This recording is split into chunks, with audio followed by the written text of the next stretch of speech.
আল্লাহ তাআলা বলেছেন, আইনামা তাকুনু ইউদরিকুমুল মাউতু ওয়ালাউ কুনতুম ফি বুরুজিন মুশাইয়াদাহ।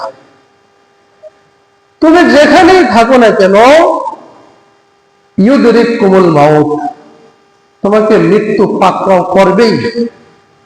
ওয়ালাউ কুনতুম ফি বুরুজিন মুশাইয়াদাহ, যদিও তুমি এমন কোন দুর্গে অবস্থান করো যেই দুর্গের একটা ছিদ্র পর্যন্ত নাই, যদি এমন কোন দুর্গেও তুমি অবস্থান করো, সেখানে তোমার সাথে মৃত্যু গিয়ে মোলাকাত করবে, সাক্ষাৎ করবে। আল্লাহ তাআলা অন্যত্র বলেছেন, কুল ইন্নাল মাউতাল্লাযী তাফিরুনা মিনহু ফাইন্নাহু মুলাকীকুম। হে রাসূল সাল্লাল্লাহু আলাইহি ওয়াসাল্লাম, আপনি বলে দিন, ইন্নাল মাউত, নিশ্চয় মৃত্যু, আল্লাযীনা তাফিরু মিনহু ফাইন্নাহু মুলাকীকুম, সেটা তোমাদের কাছে একদিন অবশ্যই সাক্ষাৎ করবে, অর্থাৎ আমাদের একদিন মৃত্যু হবে, এতে কোনো সন্দেহ নাই।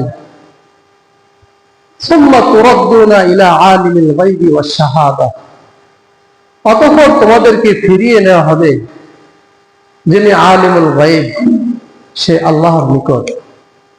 ফায়ুনাব্বিউকুম বিমা কুনতুম তা'মালুন, আর তখন তোমাদেরকে জানিয়ে দেওয়া হবে তোমরা দুনিয়াতে কি করেছো। ফায়ুনাব্বিউকুম, তোমাকে সংবাদ দেওয়া হবে, তোমাদেরকে সংবাদ দেওয়া হবে, জানিয়ে দেওয়া হবে তোমরা দুনিয়াতে কে কি করেছো। এজন্য আল্লাহ তাআলা পবিত্র কোরআনুল কারীমের সূরা মুলুকের 2 নম্বর আয়াতেও বলেছেন, আল্লাযী খালাকাল মাউতা ওয়াল হায়াতা লিয়াবলুয়াকুম আইয়ুকুম আহসানু আমালা, যে আল্লাহ তাআলা তোমাদেরকে সৃষ্টি করেছেন হায়াত এবং মওত দিয়ে, লিয়াবলুয়াকুম আইয়ুকুম আহসানু আমালা, এজন্য সৃষ্টি করেছেন যে তোমরা কে কি আমল করো, কে সুন্দর আমল করো, এই পরীক্ষা নেওয়ার জন্য। তোমাদের মধ্যে কে সুন্দর আমলগুলো করে, সঠিক আমলগুলো করে, এটা পরীক্ষা করার জন্য আল্লাহ তাআলা আমাদের হায়াত এবং মওত দিয়েছেন। সম্মানিত হাজিরিন, তাহলে এই কথা সত্য যে আমরা একদিন দুনিয়াতে ছিলাম না, এখন আছি, আবার থাকবো না। আল্লাহ তাআলা এর ব্যাপারে সূরা বাকারাতেও বলেছেন, সূরা বাকারার 28 নম্বর আয়াত, কাইফা তাকফুরুনা বিল্লাহি ওয়া কুনতুম আমওয়াতা, তোমরা কিভাবে অস্বীকার করো, কাইফা তাকফুরুনা বিল্লাহি ওয়া কুনতুম আমওয়াতা, তোমরা আল্লাহকে কিভাবে অস্বীকার করো, অথচ তোমরা ছিলে মৃত। ওয়া কুনতুম আমওয়াতা ফাআহইয়াকুম, অতঃপর তোমাদেরকে জীবন দেওয়া হলো। সুম্মা ইউমীতুকুম, আবার তোমাদেরকে মৃত্যু দেওয়া হলো। সুম্মা ইউহয়ীকুম, আবার তোমাদেরকে জীবন দেওয়া হবে। সুম্মা ইলাইহি তুরজাউন, অতঃপর তোমরা আল্লাহর নিকট প্রত্যাবর্তন করবে, আল্লাহর দিকে ফিরে যাবে। তাহলে এই আয়াত প্রমাণ করল সেই কথা যে আমরা এই দুনিয়াতে ছিলাম না, এখন আসি, আবার থাকবো না। তাহলে আমরা যদি ন্যূনতম বিবেকবান হয়ে থাকি, এখান থেকে আমাদের অন্তরে প্রশ্ন জাগার কথা, যেখানে যাব সেটা কোন জায়গা, সেখানে যেতে হলে কিছু প্রয়োজন আছে কিনা, নাকি এই পৃথিবীতে যে কদিন বাঁচি যেভাবে ইচ্ছা সেভাবে চললে কোনো সমস্যা নেই। এই প্রশ্নগুলো আমাদের অন্তরে জানার কথা। কিন্তু দুঃখজনক খবর যে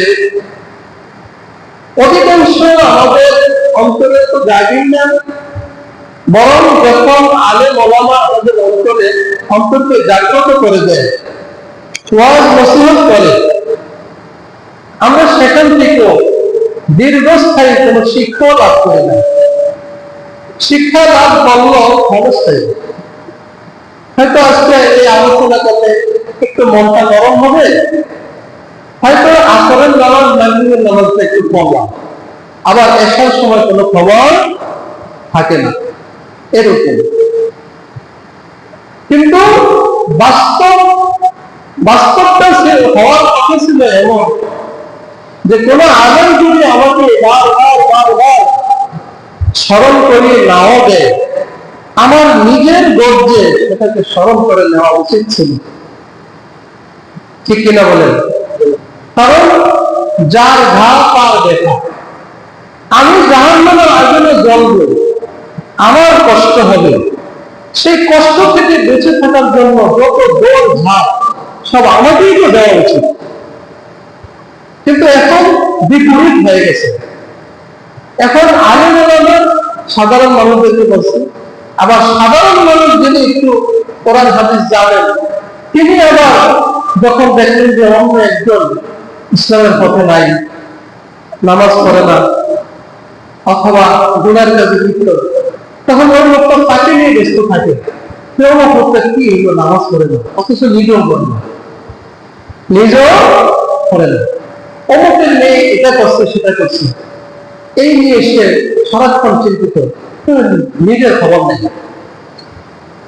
তাহলে আমরা দেখা গেল কি, যেখানে দেশে উচিত ছিল নিজকে নিজে আগে চিনা বোঝা, নিজকে আগে জাহান্নামের আগুন থেকে হেফাজত করা, সেখানে আমরা নিজেকে বাদ দিয়ে অন্যকে নিয়ে শুরু করছি, ঠিক না? অন্যকে নিয়ে ভাবি, কারণ আমরা প্রতিনিয়ত হাজারো সমালোচনায় ব্যস্ত থাকি।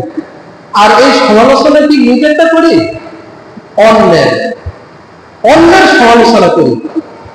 তাহলে এবার বুঝুন তো আমরা কোন পথে হাঁটছি। সম্মানিত হাজিরিন, বলছিলাম আল্লাহ তাআলা বলেছেন, আইনামা তাকুনু ইউদরিকুমুল মাউত ওয়ালাউ কুনতুম ফি বুরুজিন মুশাইয়াদা। মৃত্যু এমন এক জিনিস যেটা থেকে পলায়ন করার কোনো উপায় নেই, কোনো সুযোগ নেই। একদিন না একদিন মৃত্যুর স্বাদ আস্বাদন করতেই হবে। আপনি যত গরিব হন না কেন, যত ধনী হন না কেন, যত বড় রাজা বাদশাহ হন না কেন, চলে যেতে হবে। এজন্য এক কবি বলেছেন, कैसी कैसी ताजदार बादशाह चल गए, कैसी कैसी ताजदार बादशाह चल गए, वो खजाना वाला खाना शान शौकत दिया हुई। এই দুনিয়াতে অনেক রাজা বাদশা ছিল, তাদের অনেক শান শৌকত ছিল, তাদের অনেক মর্যাদা ছিল, তারা অনেক সম্মানিত ছিল, যে যখন যেখানে দেখত সালাম দিত, সম্মান করত। কিন্তু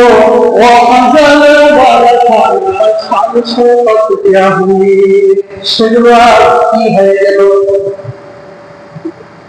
আজ সে রাজা বাদশাহ কোথায় আছে? নাই। কত বড় বড় বাদশা পুরো পৃথিবী শাসন করছেন, এরকম বাদশাহ তো ছিল না? ভারত উপমহাদেশে কত রাজা বাদশা আসছে আর গেছে, থাকতে পারছেনি কেউ? থাকতে পারে না। এরপরে কবি বলছেন, कैसी कैसी खूबसूरत रानिया शहजादियां, कैसी कैसी खूबसूरत রানিয়া শাহজাদুয়া তনবদন সবগুল বলে আর সকলে সুরত কেমনি।